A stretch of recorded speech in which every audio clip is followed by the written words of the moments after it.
I want to first begin with Dr. Anand Ranganathan. We also have with us Ifra Jan. She is a spokesperson for the National Conference. To the less initiated, this is Mr. Farooq Abdullah's party. Also Shazia Ilmi. And we also have with us Sudhindra Kulkarni, who's a columnist, and one of those who signed, along with 10 others, this letter to the Prime Minister. So let me first begin with Dr. Anand Ranganathan. Dr. Anand Ranganathan, look, I think you might have heard my introduction.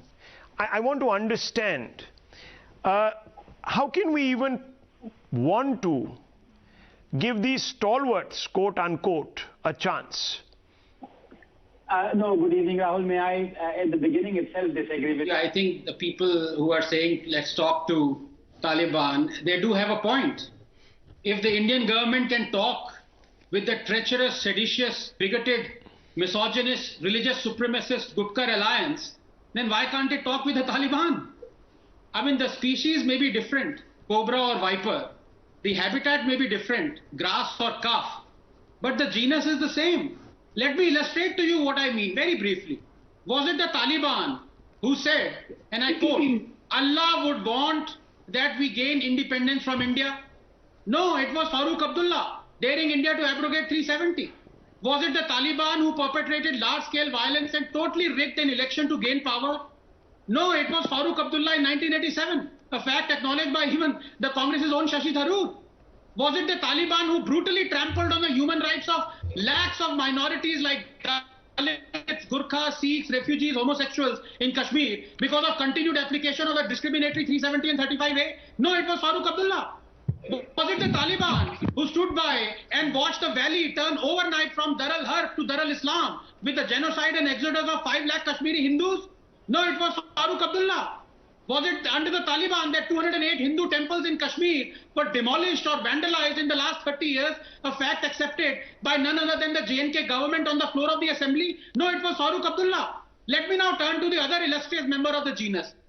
Was it the Taliban who chose a rape accused as an election candidate? No, it was Mehbooba Mufti.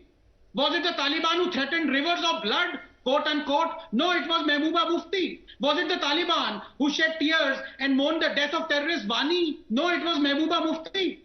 Was it the Taliban who said flags other than the tricolor will fly? No, it was Mehbooba Mufti. Was it the Taliban who threatened sedition by saying, why should a Muslim majority state want to stay with India? No, it was Mehbooba Mufti.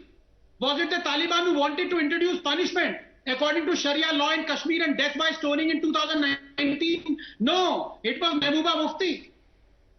So there we have it, Rahul. If we can talk to the Abdullahs and the Muftis, why can't we talk to the Taliban? They will not go, viewers, to subject themselves. No, 1 second. They will not go there to subject themselves to the tyranny of the Taliban because they know that the Taliban will not allow them to breathe. But they will try to push. They will try to push everyone here into believing that the Taliban is some reform force. Okay, Dr. Ranganathan, you want to come in, please? Yes, Rahul. And may I just say, one of the perils of sitting through your wonderful show is having to sit through, a couple of these panelists to make such outrageous claims and arguments that it's almost embarrassing to be sharing the stage with them. But nonetheless, I have to. Now, 2 points. Number one. You should go beyond. Now, Rahul. Now, please, Ifra Jan, you have said a lot about other people. They kept quiet. Now, Rahul, listen. Let them say what they have to say. Please. I don't know which book she reads that she hates kafirs so much. But let me first attend to her. Then I'll come to Mr. Kulkarni, the outrageous Mr. Kulkarni. And I remember when I spoke, I didn't even take the names or insinuate anything about these fellow panelists. These guys are so scared that they insinuate and take my name, so I have to reply. Now, Miss Ifra Jan is the conspiracy theorist. You ask her. She still says that the Indian government procured the RDX for lying on national television. Now she will constantly interrupt me. She will constantly, Rahul, how can I? Rahul, are you going to allow this nuisance to continue? Ifra Jan, Don't Listen, you were the one who used people, name them and attack them. Now they are responding to you. Have the patience to listen to them. Otherwise, you see, I don't want to continue with this shout fest. Bhai, aap unko respond kar sakte hain. You can respond, but let them finish. No, you can lie. You can lie. You can lie about everything. But others can't rebut you. That is not the way. Anyhow, look, we don't have infinite time. So please. Yes, Dr. Ranganathan, make your point.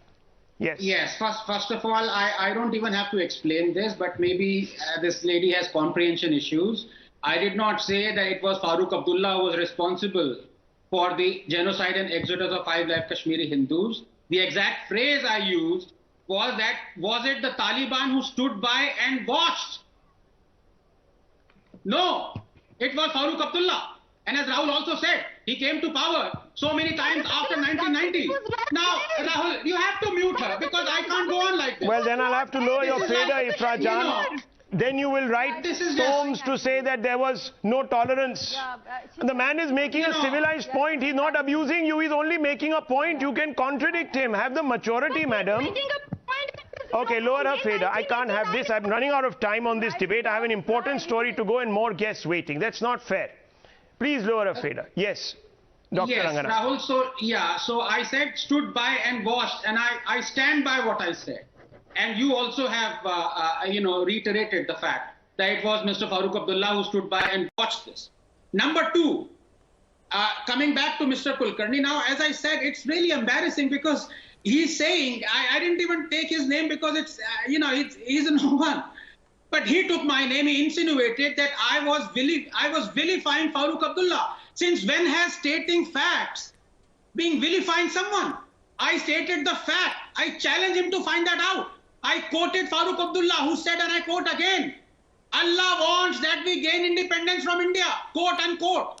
I challenge Mr. Kulkarni, who by the way now has made very sure that all his anti-Modi hatred has led to, some consequence that is almost, I don't want to even use the word, but does he want to deny the fact that 1987 Farooq Abdullah's election were rigged?